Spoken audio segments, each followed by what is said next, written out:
Hello everyone, welcome to our October edition of Leeds PHP. So tonight we have two talks. The first one is starting just now about the humble developer culture by Rob. Then we're gonna have a quick break depending on timings and when the talks finish. We're gonna have a second talk about security is hard from Rachelle. And then as soon as that's finished, we'll have a few minutes for a chat or just like a discussion. So our broadcasting platform today, and it in general, is Big Orange Art, and their aim is to support and promote positive well-being and mental health within remote working community. We have a Slack channel. You're more than welcome to join. This is the link, but we're also going to post the link in the chat, so feel free to join us in our Slack channel. All right, so we're going to get started with the first talk. Welcome, Rob. Hey, hello, welcome. Thank you. Thank you. It's really nice to have you. It's all right. Thank you for inviting me. All right, we can get started, I think. Okay, great. Okay. So this is my humble little talk on the humble developer culture. Really, this is a talk about building better teams and better software by focusing on team culture and encouraging a certain type of culture within a team to produce that. So before we dive in, just a little bit about me. I'm Rob. You can find me on Twitter and GitHub under Rob D. Waller. I live in Aylesbury. I have a growing family. I have two cats, a little boy, and we have another one on the way. I've been doing development for about 16 years now, and I'm currently the head of backend development for the LifeWorks app team. So I work for a company called LifeWorks. We do like HR software, and the LifeWorks app has a focus on mental health and well-being. We are hiring for PHP developers. So if you do know any good PHP developers, let me know. I'm also engaged in the open source community and build a little piece of software called Really Simple JWT that I've been doing for a few years now. Keeps my hand in with the code, even though I'm the manager. So cool, let's dive into the talk. So when we talk about teams, we are usually, the question we have is, what development team do we want?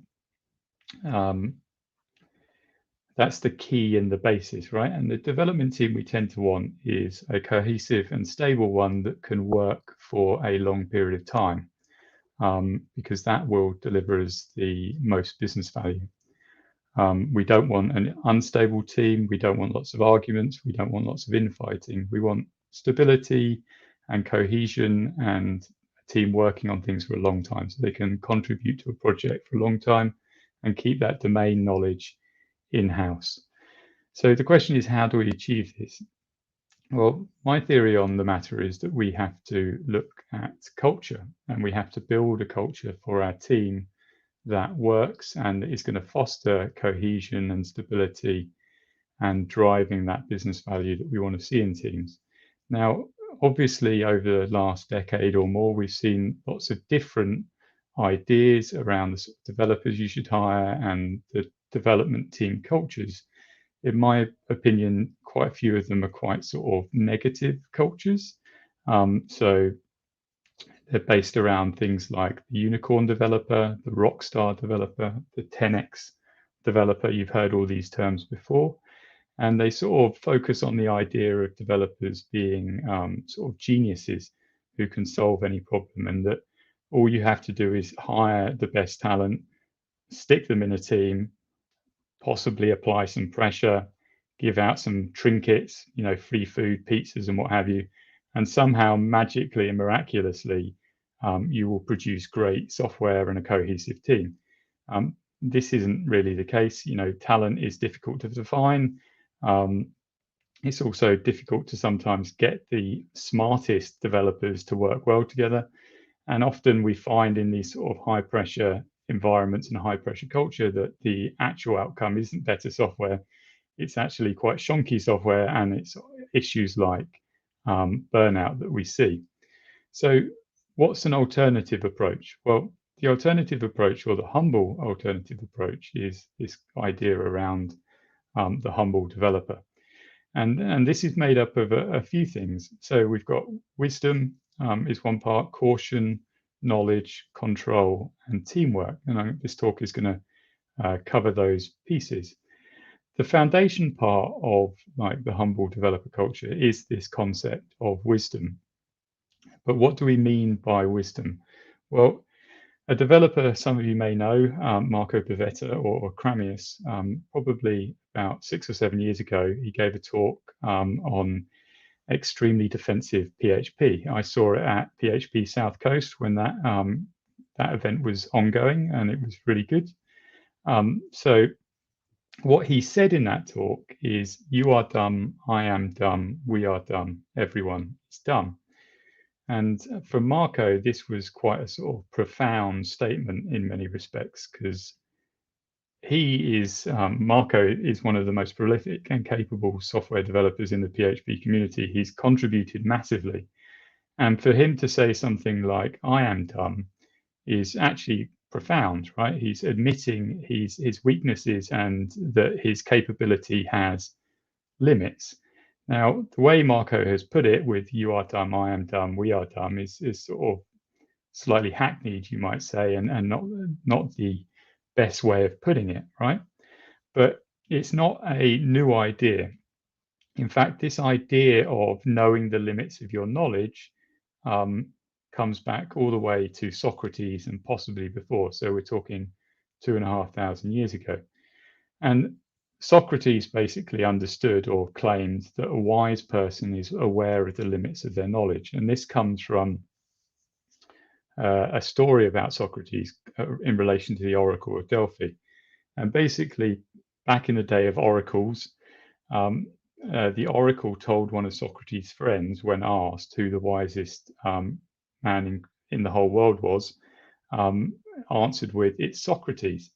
And Socrates' friends went back to him and said, oh, well, the oracle has proclaimed you the wisest person in all of Greece, all of the world. And Socrates was quite confused by this, and he decided to challenge this idea. And he decided that he would test the idea by asking the people of Athens what was the way to live a good life, essentially. And he asked these people and these sort of the nobles and the various like business people and knowledgeable people in Athens what their thoughts were. And he realized by doing this process that the answer to the question was that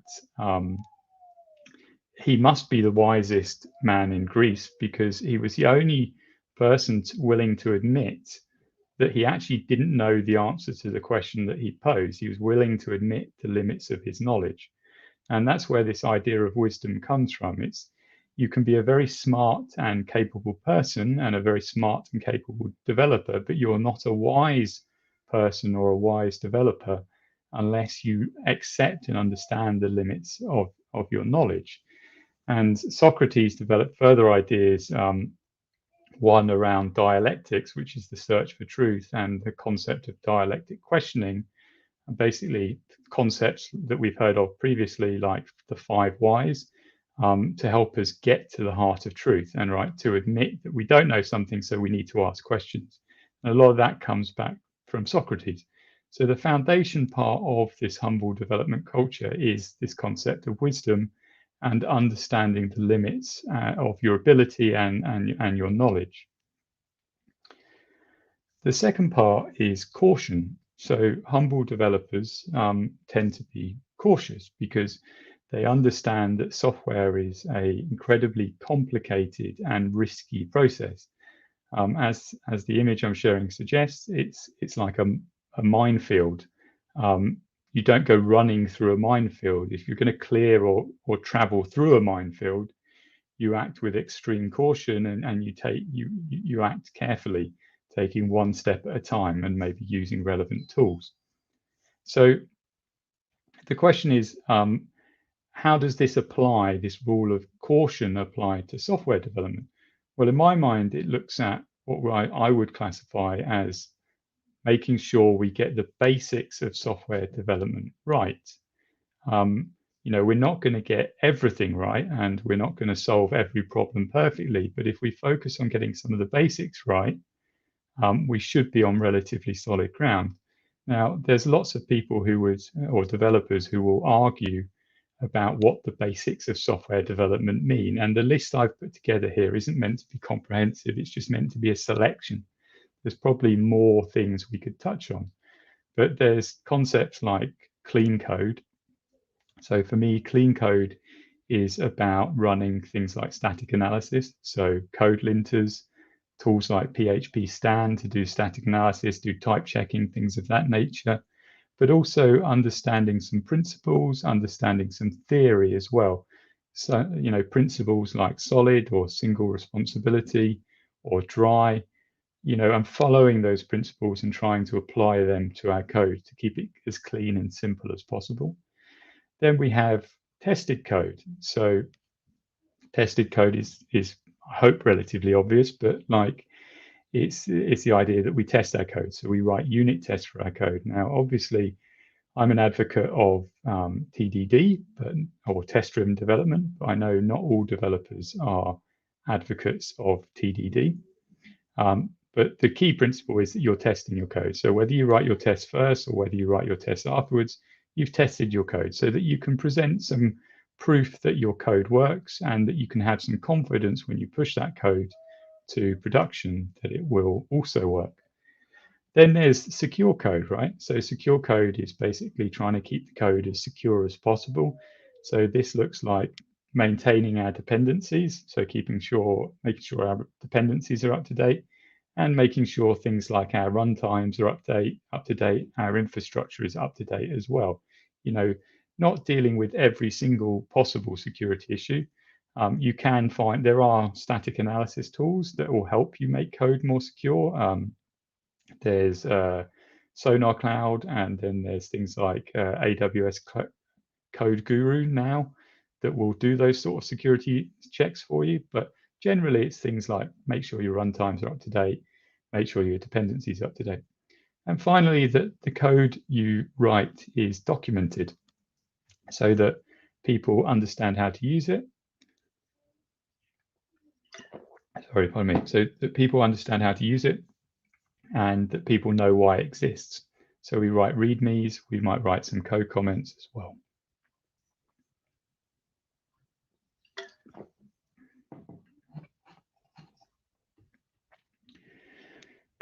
Sorry. So the next part is knowledge. And we touched on this, or I touched on this slightly earlier. So knowledge is limited. No one ever has complete or perfect knowledge, and no one will perfectly understand a domain or understand precisely what they should do when building software. Linked to this is the concept that you can't predict the future. In fact, it's very, very hard to predict the future. You can't predict what the football score will be at the weekend. You can't predict who will win Strictly Come Dancing. You might know after a few weeks of Strictly, but anyway, I don't watch Strictly, so it doesn't matter. But the point is, it's very difficult to predict the future. And then linked to this we have to accept, I suppose, the realities of what software development is. And connected to this sort of idea of knowledge and limits of knowledge are ideas around complexity theory. So software or code is complicated, right? But software development, the process of software development is complex. And there's a subtle difference. And the reason is because software development is a process that occurs within an organization, possibly a business. And the software will emerge, and we have this principle in complexity theory of emergence. Software emerges from the process of conducting business, interacting with our customers, our suppliers, our investors, and other various stakeholders, right?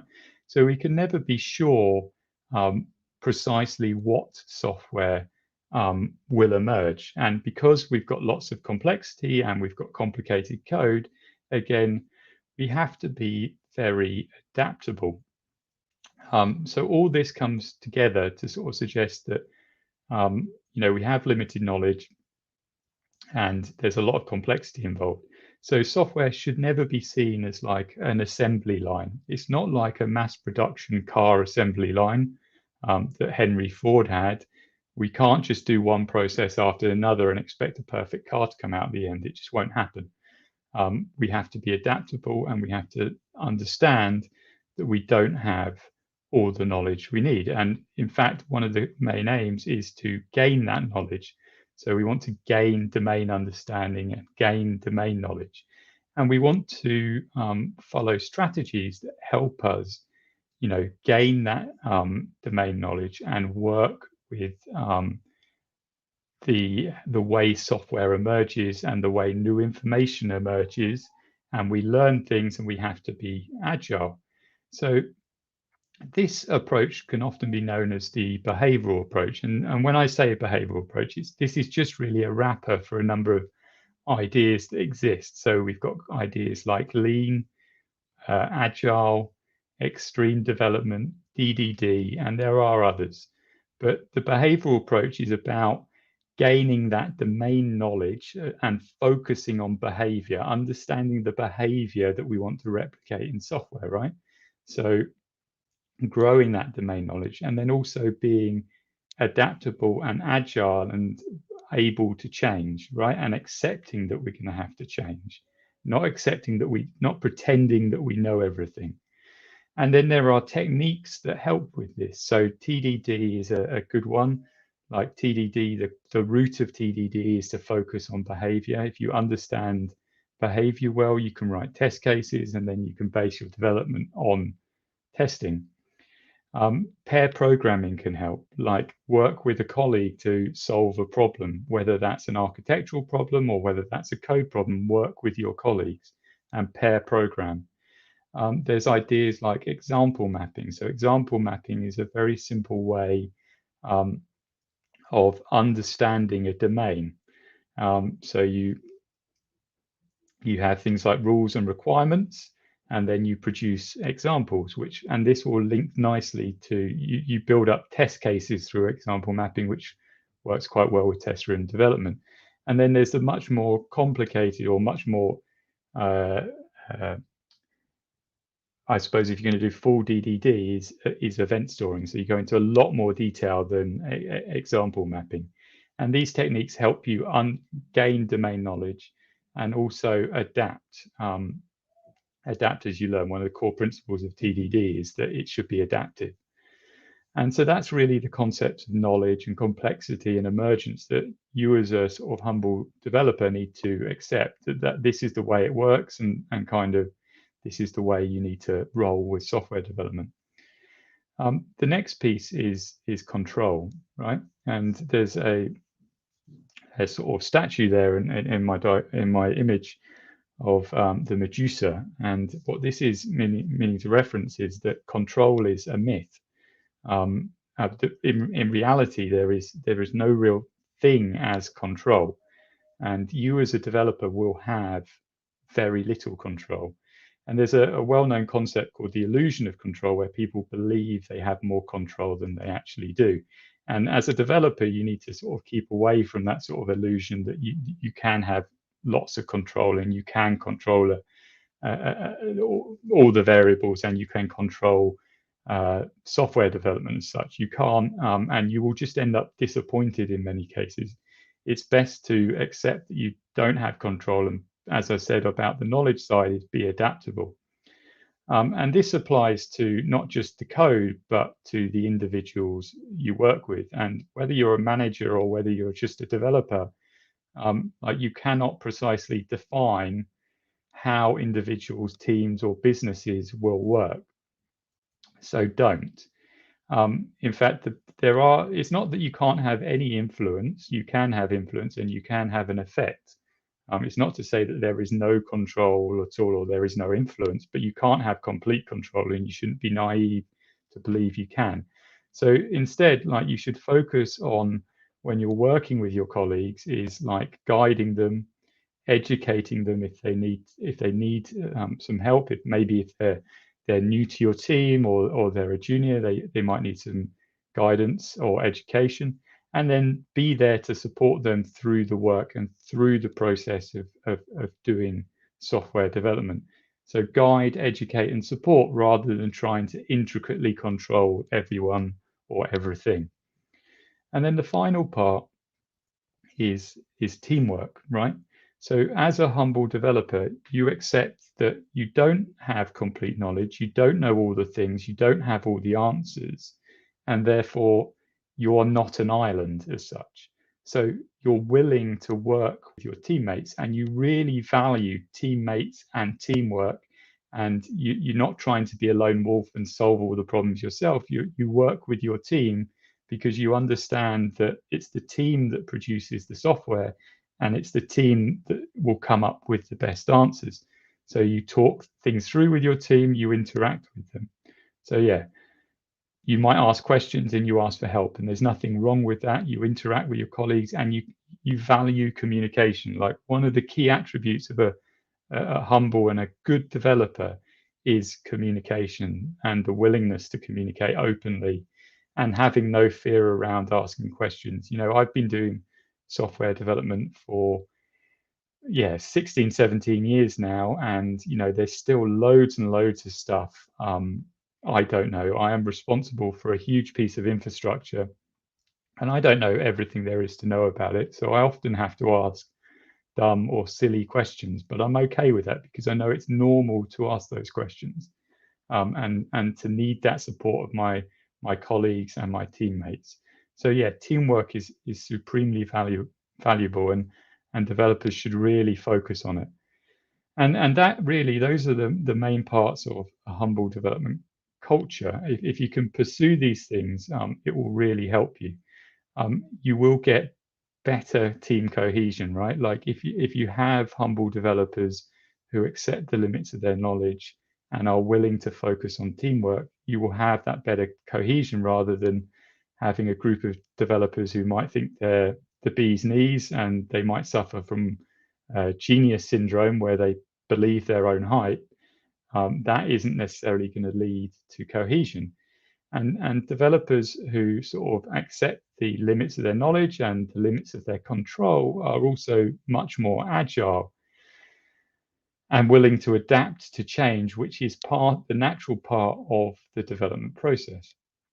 And this, hopefully, connected with things like being cautious and focusing on the basics, will produce better software. If you're more team focused, you will help produce better software, along with getting, as I said earlier, the basics right. And obviously, if you really focus on that key part about domain understanding and understanding the behavior, that will help produce better software as well. So that's basically the end of my talk. I've got a few notes on further reading, just some useful books I find that I've read I think are useful. So Test-Driven Development by Kent Beck is really useful. Object Thinking is a book I read recently by David West. It is probably the best book I've ever read on the subject of software development. It's quite chunky and long, but I would really encourage people to read it. If you want to understand a bit more about complexity theory, Complexity, A Guided Tour by Melanie Mitchell is a wonderful book. Really interesting stuff on software development and maths and all sorts of fancy stuff. Really worth a read. And then I sort of encourage developers to read non-technical books as well, non-development focused books. So Socrates is a good subject, or he is a good subject. He's an interesting character, well worth a read. There's a very short and lovely biography by Paul Johnson on Socrates, well worth a read. And then a book I've been reading recently on lean principles and lean business. I think it's good to know a bit about business. Is The Machine That Changed the World, which is about how Toyota invented lean, which is the precursor to agile, which we try and do today. So yeah, that's my talk. Well within time. So yeah, let's discuss. I hope you heard it. I hope it was okay. Great, thank you for that, Rob. So I've got a few questions that have come in that we can chat about. So the first one that's come up is from Dan, which is, do you have any advice for pair programming when freelancing? But I guess you could do that as pair programming freelancing. Yeah, I mean, I suppose it depends on the company you work. Oh, sorry, I suppose I take it this is if you're working remotely on your own. I first read it as remote actually, and then I saw that it said freelancing instead. But I guess we could answer both. So I guess if you were working as a freelancer, so perhaps not if you were in a team of developers. So I suppose my thought would be if I was a freelancer and I wanted to do some pair programming, I might find a friend who's also a freelancer, and maybe you could trade a little bit, I suppose. Like, you give me an hour of your time to look at this problem with me, and I will give you an hour of my time to work on your problem, right? And they, do that sort of swap. Maybe that would work if you're on your own working on a one-person project, that might help. Obviously, if you're sort of contracting in a team, then obviously, ask your colleagues, ask your boss, around pair programming. It does depend on the company. If anyone at my company says I want to pair program with someone, or Rob, I'd like to pair program with you, I'd be fine with that. I encourage it. But I know some companies aren't as advanced, but you can just raise it and see how the company is and do that pair programming. And if pair programming doesn't work for you, like TDD is a really super helpful approach, because you're essentially to some degree pair programming with your command line. It's not quite as friendly and interactive, but you are to some degree pair programming with the red-green bar, red-green refactor process. Cool. So I guess on a similar thing, we could talk about remote working as well. Do you have any advice for people working remotely to do pair programming or collaboration in general? I think it's just a case of, obviously, really, it's a lot about the tooling. Like the team I work in is fully remote. We're based all across Europe. We have a head office in Canada, so we're often having to speak to North America. Teams does help a lot, and there are pair programming tools out there for some of the JetBrains tools as well, where you can share screens and stuff and code together. Just a simple screen share will work, but yeah, just find developers you like to work with in your team, or even not in your team, and do some pair programming. It doesn't have to be all day. It could just be half an hour. An hour if there's a particular problem to get stuck into. Cool. The one I like doing actually with pair programming remotely is if you get one person to essentially drive, so the person sharing their screen will do the coding, but then have the other person actually tell you what to do. So I find it's quite easy to tune out in those things. But if you're the one who's commanding it while the other person's typing it, it's a bit easier to both be engaged. Yeah, that makes a lot of sense. What else we got? So another one that's coming is, how do you deal with team members that don't recognise the limits of their knowledge? That's quite a tricky one. That is the main question, right? That is the genius syndrome problem, really. Yeah, well, someone's also brought up the Dunning-Kruger effect as well. So the graph where you have the people who have the least knowledge are the ones who are the most confident. Yeah, I mean, the thing is, most developers are very intelligent, right? But this is where I come back to the concept of wisdom, right? Wisdom is understanding that you might be intelligent, but there are limits to that. And just because you're intelligent doesn't mean you know everything, right? My partner is a speech and language therapist, right? I am completely ignorant on that subject, right? But we're both, and she's ignorant on software development, but we're both intelligent people, right? Just because we have areas where we're ignorant doesn't mean we're not. In terms of dealing with developers who don't accept the limits of their knowledge, I mean, I think the first question you need to ask yourself is, what impact is it having on the team? If it's having a really significant detrimental impact on the team overall, that will define what sort of steps you will take. If it doesn't have a huge impact on the team, then it's just a sort of education piece. and maybe sort of some gentle encouragement or trying to highlight to the person where they might have limits to their knowledge, and trying to educate them and improve them as a developer. That can work slowly with time and just like helping. And often you find that overconfidence can come out of a kind of concept of fear, that developers sometimes fear that if they act like they don't know, they'll be pulled up on it, right? So I think it's also like it can help to create an environment where it's okay to say I don't know, or it's okay to fail. That's really important, and that can encourage developers to be a bit more open and admit when they don't know stuff. Obviously, if it's having a huge impact on the team, like it's having a very negative impact on the team and it's affecting morale and it's making other people feel bad, then you might have to take extra steps. You might have to speak to management. You might have to bring HR in, and there might have to be processes in place, more robust processes or steps taken to deal with the issue. But I would focus first on like trying to engage with the person and trying to create the environment where it's okay to say I don't know, and then assessing like, is it still having a major impact on the team? If it is, then you're going to have to take further steps, because it's that balancing act between the team and individual that's difficult, but ultimately usually the team is more important. Yeah, that makes sense. So the last one that's going to patch you, which is kind of a bit related to that last one, is more from the other end of it. So a lot of junior developers struggle with the balance between asking questions and researching solutions by themselves, without taking too much time doing it, or worrying that they're taking too much time doing it. So do you have any advice for junior developers specifically on how to find that balance?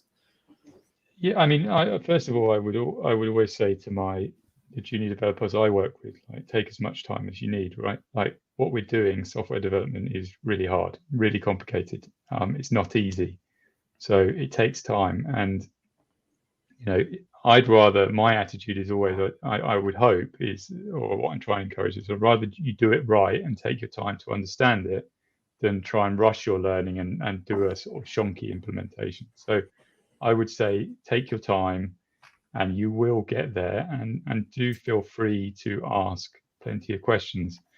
I know there's like these negative concepts around like imposter syndrome, and people do feel imposter syndrome. And like I've recently talked about it at work a bit. And that is a sort of fear-based, and that's quite negative. I would just say that we all feel like imposters at times, and it's not an unusual feeling. It's a kind of normal feeling to feel slightly out of your depth, or that like there are better developers than you. There are loads of developers better than me. Like the team I manage, there are. I wouldn't be the manager if I was the best developer in my team, right? So like, it's okay to feel that people are better than you, and it's okay that people do things quicker. Like, don't worry about it too much. It will be okay, and you will get there. Cool. Thanks for that, Rob. That was very interesting, and a lot to think about there for people. We'll take a couple of minutes break now, I think, before the next talk. So go and grab a drink or whatever, and then we'll come back at, what's it now? So say 37 past for the next talk. Cheers. Thank you. Thank you very much.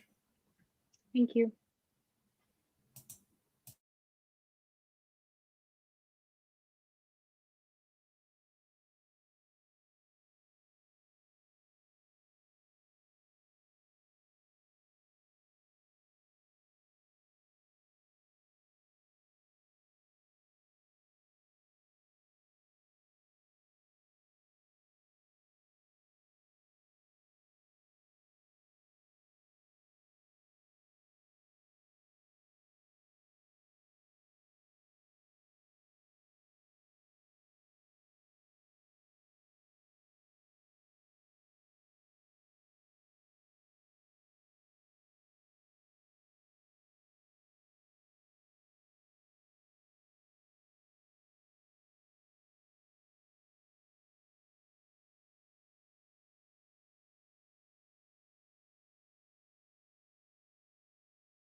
So now we're ready for our second talk. We have Rachelle with Security is Hard. Welcome, Rachelle. I think you're on mute. Thanks for having me. And yes, Oh, yeah. It's great to have you. Really looking forward to your talk. Hey, I assume that everyone here that thinks that for security is hard, it's expensive, we aren't the target, and stuff like that. I mean, of course, if you're having the hackers that can hack the NSA against you, you have the defenseless, but most of the people that are hacking outside are just script kiddies. They're just using standard tools with standard attacks, and they can be countered.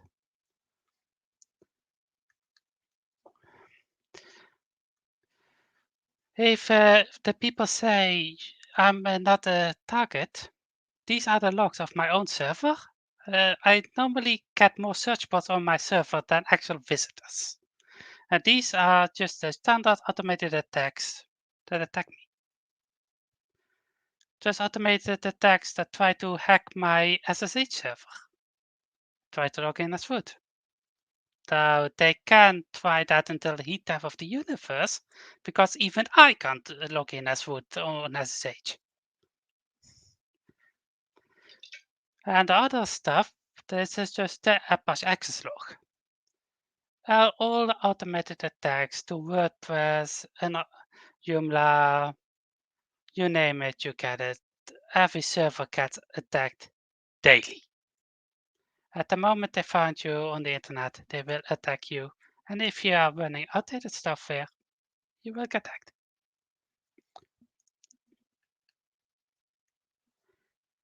How many people of you know the OWASP top 10? This is a general list that is updated every year of the most common attacks. And the number one is broken access control. Generally, if attackers can get roles they shouldn't get, like some simple user can upgrade his own session to an administrator and take over the website. Though, unfortunately, number three, SQL injection is still the most common mistake in software. And it is also the most old mistake.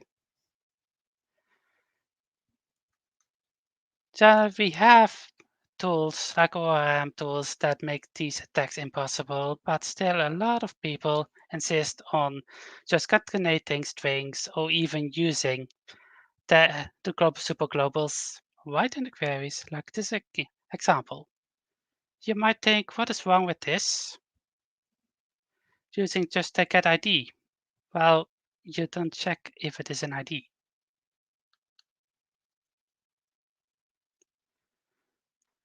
An attacker can just inject this and swap all the usernames and passwords from your user table.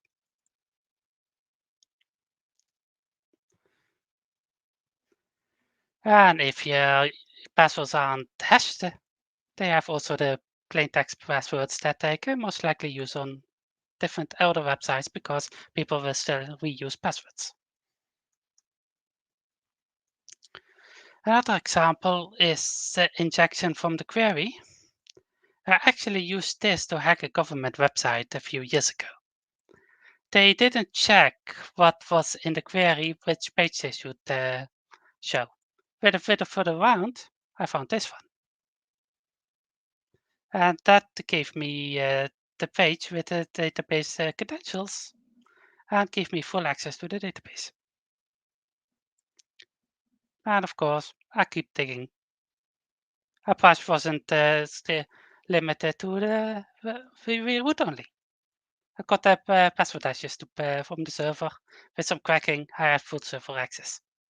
Just from one security mistake. And the solution was pretty simple. Just check if there is a valid entry there and reject everything that isn't valid.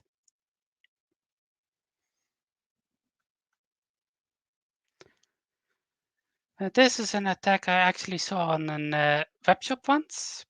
They saved all the prices on the server side. And while that is fine if you don't rely on them, they actually relied on the prices on the client side to calculate how much the customer had to pay. And everything on the client side can manipulate it. Hello, sheep passage. I was nice to notify them and not actually place the order.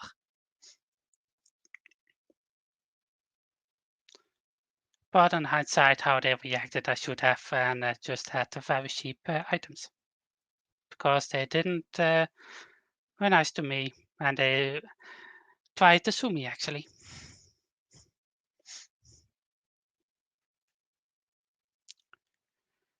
And one other common mistake is most often looked. Why should you configure your server correctly and have it checked by pentest? Well, if you don't, you might end up at Ars Technica like Twitch did. This is a very good way to destroy the reputation of your company, and in the case of the European Union, this might actually give you a 4% a fine of 4% of all your income of a year, and that might double the company.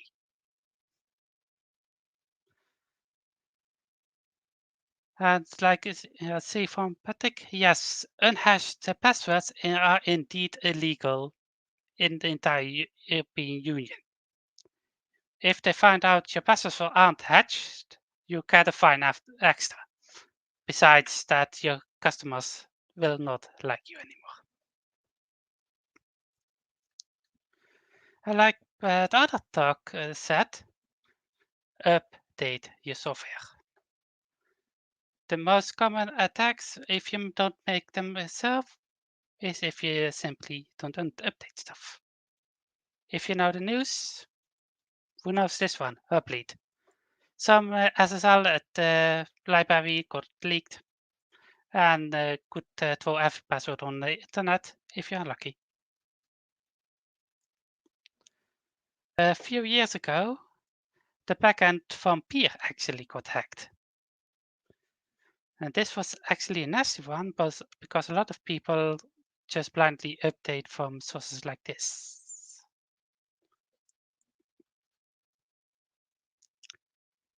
Eternal Blue, a blue keep. Does anyone ring the bell there? Microsoft had mistakes in its protocols. And because companies were lazy, they didn't update the stuff and they got owned. Company after company after company. And this was a very nice way, and still is, unfortunately, for criminals to get ransomware in.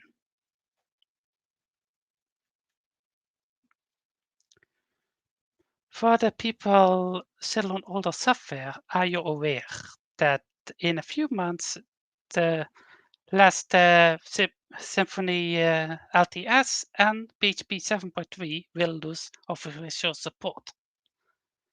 If you're still using this, update ASAP, because the question is not if you will get hacked, but when.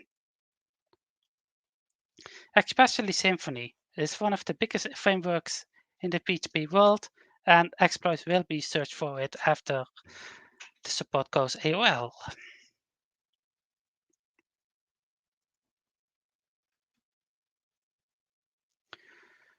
Of course, there are very simple solutions to this. The main is never ever trust the user input.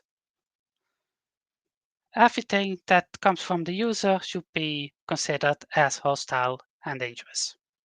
If you are expecting an int, make sure it is an int. If you're only expecting a certain values, make sure it is one of those values.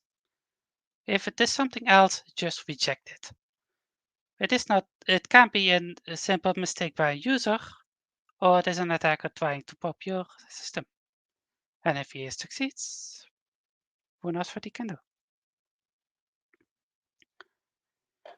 But the most important thing is try to think like a hacker. Don't only test the stuff how it should work, but actually try to break it. Put in numbers outside the ranges, put negative numbers in, actually try to hack your application. It should never work, at least not for the most common attacks. If someone uses a 0-day against your web server, okay, then you don't make a chance. Another tool to access risk, of part of risk you actually have to maintain, is threat modeling. Threat modeling is a simple way to think what security risks there are in your application and what the impact of those security risks are. Because sometimes, okay, the enemy can do something if he is already an administrator. Yeah, sure, but that isn't the biggest problem. If somebody already can get administrator access, you have a bigger problem than that smaller vulnerability. Threat modeling is a very good way to make sure what is a big risk and what is a small risk that can be done later. Also, just use tools to check for application access, stuff like that. Yep, especially if you're using a lot of stuff in your vendor or the nodes, you can't all check them, all keep them all the date, but you don't have to. There are automated tools for this to can check if there are vulnerabilities in your code. Another thing is make sure that you don't have only one line of defense. Make barrier after barrier after barrier. If the enemies are able to breach one barrier, they should not be able to breach the second one. Like when I hacked that government website. Where's my government website? The biggest problem was that I actually could access the database from the outside after I got the access. The second defense layer would have been that the database wasn't accessible from the internet. Then I actually had to write an exploit on the web server to access the database. And one thing is very important, educate yourself. Schools should educate us on this, but unfortunately they don't. At least not in the Netherlands. I don't know how it's in the UK.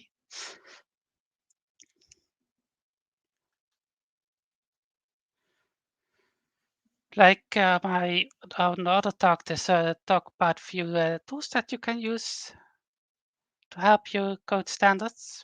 Are a few.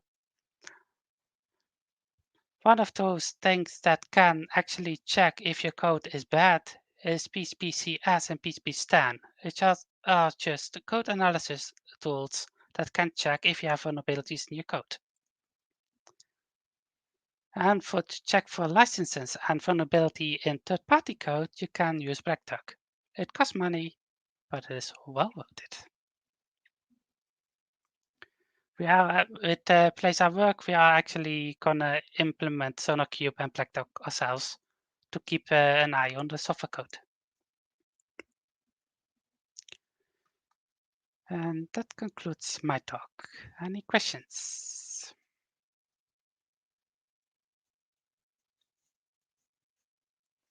A double point for who recognized this code.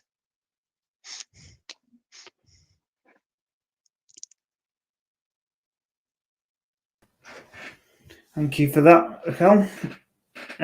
If anyone's got any questions, please put them in the chat and we'll discuss them.